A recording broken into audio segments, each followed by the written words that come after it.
जय हिंद दोस्तों। आज एक्सरसाइज 18.3 में क्वेश्चन नंबर 26 बताना है।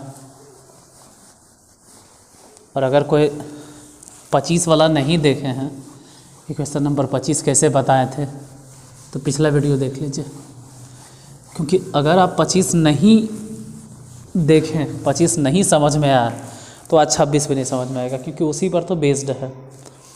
25 कहो या फिर कहो कि 24, मतलब जो ये टाइप चल रहा है उसी पे बेस्ड है।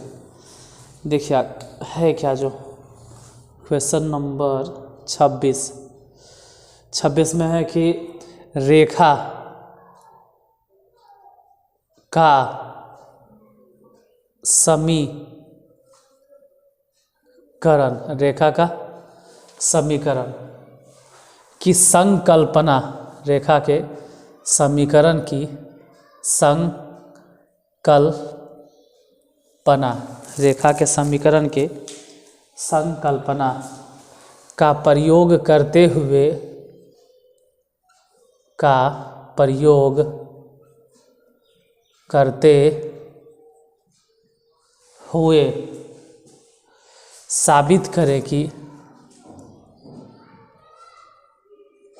साबित करें कि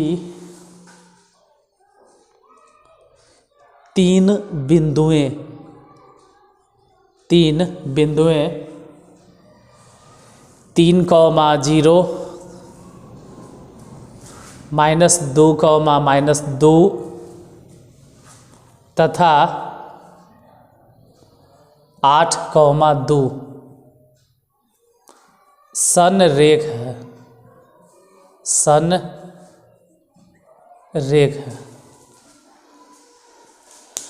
अब देखिए, रेखा की संकल्पना करते हुए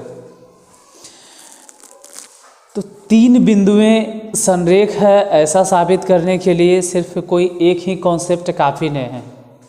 आप चाहे तो रेखा के संकल्पना करते हुए भी साबित कर सकते हैं, अगर आप चाहें तो दूरी सूत्र का प्रयोग करके भी साबित कर सकते हैं, आप चाहें तो त्रिभुज के क्षेत्रफल जो होता है उसका इस्तेमाल करके भी आप साबित कर सकते हैं कि तीनों संरेख है। फिर ढाल के संकल्पना पे भी देखो, अगर 3 बिंदु संरेख है तो 10वां में गुरुजी, मास्टर साहेब, टीचर, जो भी आप बोलते हो, किसी को बुरा नहीं लगे इसलिए हम सब चीज़ बोल दिए, मास्टर जी, गुरुजी, टीचर जी, सब जी, शिक्षक जी,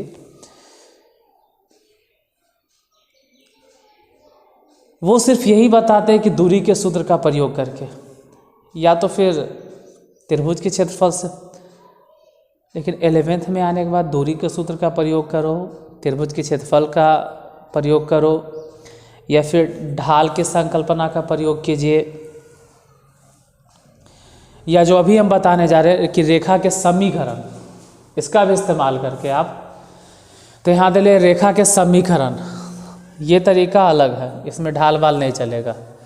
होगा क्या, हम नाम देते हैं कि पॉइंट ए है और इस पॉइंट को नाम दे दिए बी है और इसको नाम दे दिए सी है।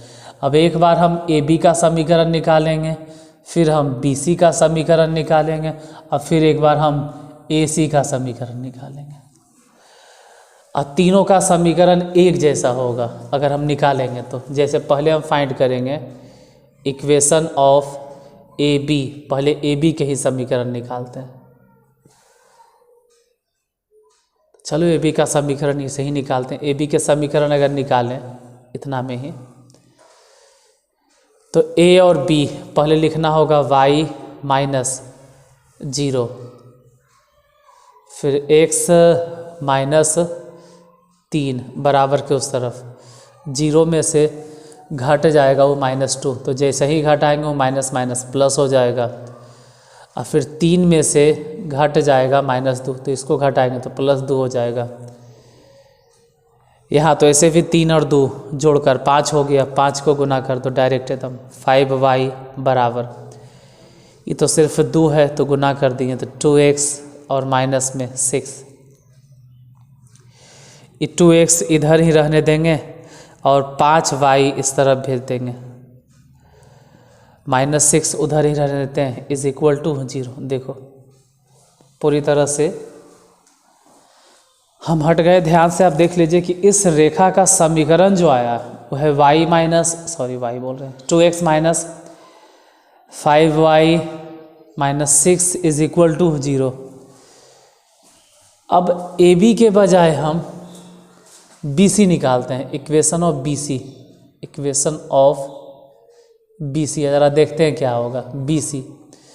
तो फिर लिखेंगे y माइनस, इस बार -2 घटा तो ये हो जाएगा प्लस, और फिर x माइनस ये वाला घटा तो घटाने पे हो जाएगा प्लस, फिर -2 में से घटेगा वो वाला 2,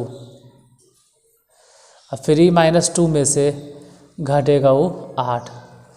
देखते हैं y प्लस 2 बटा में x प्लस 2, ऐसे ही -2 दोनों को जोड़ देंगे तो -4, नीचे देखें तो -10, माइनस से माइनस कैंसिल, 2 दूनी 4, 5 दूनी 10, 5 से गुना करते तो ये हो गया 5y, और 5 दूनी 10, 2 से गुना कर दो 2x प्लस 2 दूनी 4, 5y उधर भेजो 2x माइनस 5y, और 10 भी समझो उसी तरह भेज दे -6 इज इक्वल टू 0। देखो BC का भी समीकरण वही आया जो कि AB का समीकरण था। अब आप AC फाइंड कीजिए, इक्वेशन ऑफ AC। तो AC का समीकरण भी वही आएगा। लिखना होगा पहले y माइनस, चलो यही 2 घटा देते हैं, बटा x माइनस 8, मतलब C वाला घटा दिया। फिर लिखते हैं कि 2 में से घटाएंगे हम ये वाला 0, और फिर 8 में से घटाएंगे इसका x नियामक यानी कि 3। अब ऐसे भी 2 में से अगर 0 गया तो 2 रह जाएगा, और 8 में से 3 गया तो 5, तो 8 में से 3 गया 5, 5 यहाँ समझो गुना हो गया तो 5y माइनस 5 दूनी 10, और उधर तो सिर्फ 2 है तो x माइनस 8 गुना हो गया तो 2x माइनस 16। समीकरण में बदलना है तो 2x इधर ही अच्छा है, 5y उधर चल गया तो माइनस में 5y, यहाँ पहले से -16 है और 10 उस तरफ गया तो प्लस 10 इज इक्वल टू 0। मतलब इस तरह से 2x माइनस 5y और 10 में से 16 गया तो -6 बराबर 0। देखो इसका भी समीकरण वही आया, 2x minus 5y 2x minus 5y 2x minus 5y -6 सभ्य में है। तो इसका ये मतलब हो गया कि तीनों ही पॉइंट से 3 समीकरण जो निकला, 3 लाइन निकला, वो तीनों रेखा का समीकरण सेम है। अतः हम कह सकते हैं लास्ट में, अतः ये बिंदु है, या फिर चलो हम कह सकते हैं, तो हम कह सकते हैं कि लिख दीजिएगा आप अपने से, अतः हम कह सकते हैं कि ये दिए गए तीनों बिंदु या तीनों बिंदुएं संरेख है। संरेख इसलिए क्योंकि तीनों ही बिंदुओं से जो 3 रेखा का समीकरण निकला वो एक ही है, सेम है, एक जैसा है, इसलिए कह सकते हैं कि संरेख है। तो अगर क्लास अच्छा लगा हो तो जाते जाते कम से कम क्लास को लाइक करके जाना, और बहुत अच्छा लगे तो किसी को शेयर भी कर देना। और अगले क्वेश्चन के लिए अगले वीडियो में मिलते हैं, तब तक के लिए जय हिंद।